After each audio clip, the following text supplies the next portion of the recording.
नमस्कार मित्रांनो, जय Hind. MSF update या यूट्यूब चॅनलवरती आपल्या सर्वांचं स्वागत आहे. आजच्या व्हिडिओमध्ये आपण पाहणार आहोत यवतमाळ जिल्हा पोलीस त्याचबरोबर यवतमाळ बँड्समन भरती प्रक्रियेमध्ये एका पदासाठी किती उमेदवारांनी अर्ज भरलेले आहेत त्याविषयी आपण संपूर्ण आणि सविस्तर माहिती पाहणार आहोत.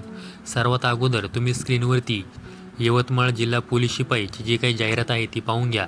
यामध्ये किती जागा आहेत, कोणत्या प्रवर्गाला किती जागा आहेत याविषयी संपूर्ण माहिती दिलेली आहे. आता मी तुम्हाला सांगणार आहे की एका पदासाठी किती पुरुष उमेदवारांनी फॉर्म भरलेले आहेत, त्याचबरोबर एका पदासाठी किती महिला उमेदवारांचं कॉम्पिटिशन असणार आहे. तर यवतमाळ जिल्हा पोलीस यासाठी एकूण जे पुरुष उमेदवारांचे अर्ज आलेले आहेत ते आहेत 8,904 एवढे अर्ज आहेत. आणि तिथे ज्या पुरुषांसाठी एकूण जागा आहेत त्या आहेत 105 जागा. म्हणजे तिथं पाहिलं तर एका जागेसाठी 84 पुरुष उमेदवारांचं कॉम्पिटिशन असणार आहे. त्याचबरोबर महिला उमेदवारांची तिथे जे एकूण अर्ज आलेले आहेत ते आहेत 3,189 आणि तिथे ज्या महिलांसाठी एकूण जागा आहेत त्या आहेत 45 जागा.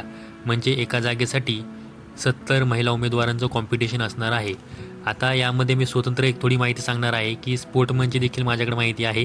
स्पोर्टमनचे एकूण अर्ज जे आलेले आहेत ते 136 एवढे अर्ज आलेले आहेत.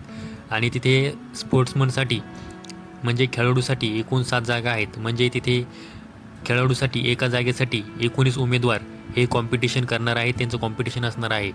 त्याचबरोबर माजी सैनिक यांचे एकूण अर्ज हे 61 आलेले आहेत. त्यांना तिथे एकूण 23 जागा आहेत. म्हणजे एका जागेसाठी 2.5 उमेदवार, म्हणजे आपण साधारणपणे 3 उमेदवार पकडू शकतो. तर साधारणपणे 3 उमेदवार यांचं कॉम्पिटिशन असणार आहे. तर आता मी तुम्हाला यवतमाळ जिल्हा बँड्समन यासाठी पुरुषांचे किती अर्ज आलेले आहेत, महिलांचे किती अर्ज आले आहेत, त्याचबरोबर तिथे एका जागेसाठी किती कॉम्पिटिशन असणार आहे त्याविषयी देखील माहिती देणार आहे. तर तुम्ही ही संपूर्ण जाहिरात अगोदर बघून घ्या. त्यामध्ये कॅटेगरी वाईज या जागा तुम्ही पाहून घ्या. तर आता तिथे पुरुषांचे जे एकूण अर्ज आलेले आहेत बँड्समन या पदासाठी ते आलेले आहेत 1,305 आणि तिथे ज्या एकूण जागा आहेत तर त्या आहेत 8 जागा. म्हणजे तिथे जर पाहिलं तर पुरुषांचं एका पदासाठी जे कॉम्पिटिशन असणार आहे ते 163 पुरुष एवढं कॉम्पिटिशन असणार आहे. त्याचबरोबर तिथे जे महिलांचे एकूण अर्ज आलेले आहेत तर ते आहेत 381 एवढे अर्ज आलेले आहेत. आणि तिथे महिलांच्या ज्या जागा आहेत त्या 3 जागा आहेत. म्हणजे तिथे एका जागेसाठी 127 महिला यांचं कॉम्पिटिशन असणार आहे.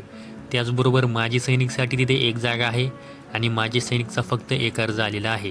म्हणजे एका पदासाठी त्यांची निवड ही फिक्स आहे, फक्त त्यांचं ग्राउंड हे क्वालिफाय होणं महत्त्वाचं आहे. तर मित्रांनो, ही एक यवतमाळ जिल्हा पोलीस भरती संदर्भात महत्त्वाची माहिती तुम्हाला द्यायची होती, त्यामुळे आजचा व्हिडिओ बनवलेला आहे. अशाच माहितीसाठी MSF अपडेट या आपल्या यूट्यूब चॅनलला सबस्क्राईब करून ठेवा. व्हिडिओ आवडल्यास व्हिडिओला लाईक आणि हाईप नक्की करा. संपूर्ण व्हिडिओ पाहिल्याबद्दल धन्यवाद.